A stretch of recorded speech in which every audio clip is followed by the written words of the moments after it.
João, capítulo 1, versículo 14.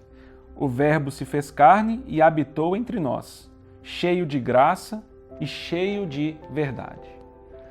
Atualmente está na moda esses filmes de super-herói.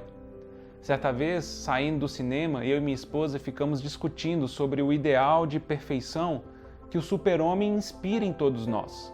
Os seus poderes são tão incríveis, ele é capaz de tantas coisas fantásticas, ele pode voar, tem visão de raio-x, solta laser pelo olho, tem uma super força e tantos outros atributos que enchem os nossos olhos. Naquele dia, conversando com ela, nós não pudemos deixar de pensar na vida de nosso Senhor Jesus. Quando o Deus eterno, o Ser Supremo, o motivo de toda a criação, veio a esta terra, ele não apareceu como um super-homem voando com uma capa.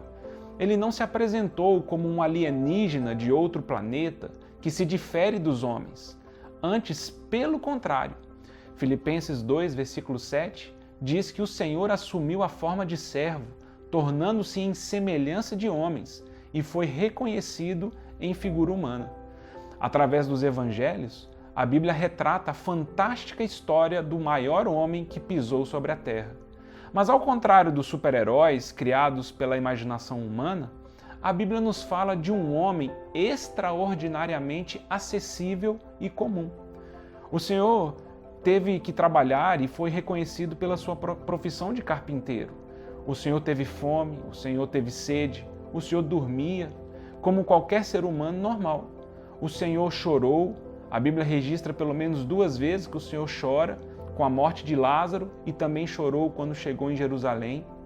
O Senhor não se privava do convívio social, pelo contrário, ele chegou a ser acusado de glutão e bebedor de vinho, amigo de publicanos e pecadores. Eu fico pensando, se o Senhor Jesus fosse como o super-homem, quem de nós poderia se identificar com ele? Quem de nós poderia voar ou usar uma super-força? Qual homem poderia sonhar em ser como o super-homem? O Senhor Jesus fez coisas incríveis e sobrenaturais, porém todo o seu poder vinha de Deus e não dele mesmo. Em João, capítulo 5, versículo 19, o Senhor Jesus diz: "O Filho nada pode fazer de si mesmo, senão somente aquilo que vir fazer o Pai." O Senhor Jesus mostrou ao homem comum como deveria ser a vida comum de um homem de Deus.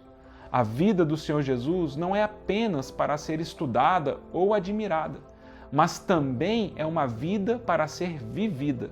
A sua simplicidade, humildade e suas obras deveriam acompanhar a vida de todos os seus discípulos, porque ele diz em João 14:12, "Aquele que crer em mim fará também as obras que eu faço, e outras maiores fará." Quem se compara ao Senhor Jesus? Além de ter salvo a humanidade, ele ainda nos encoraja e capacita a sermos como ele é. Quando olhamos para a vida de seus apóstolos, conseguimos perceber como eles foram transformados também, entre aspas, em super-homens. Se quando eu era criança, eu ficava sonhando com os heróis das revistinhas, hoje, ao conhecer o Rei do Universo e o Salvador da humanidade, eu posso finalmente dizer que encontrei o meu verdadeiro e único herói. Pois ao Senhor pertence o nosso escudo e ao Santo de Israel o nosso Rei. Outrora falaste em visão aos teus santos e disseste: "A um herói concedi o poder de socorrer, e do meio do povo exaltei o meu escolhido. A minha mão será firme com ele, e o meu braço o fortalecerá." Salmos 89, versículo 18, 19 e 21.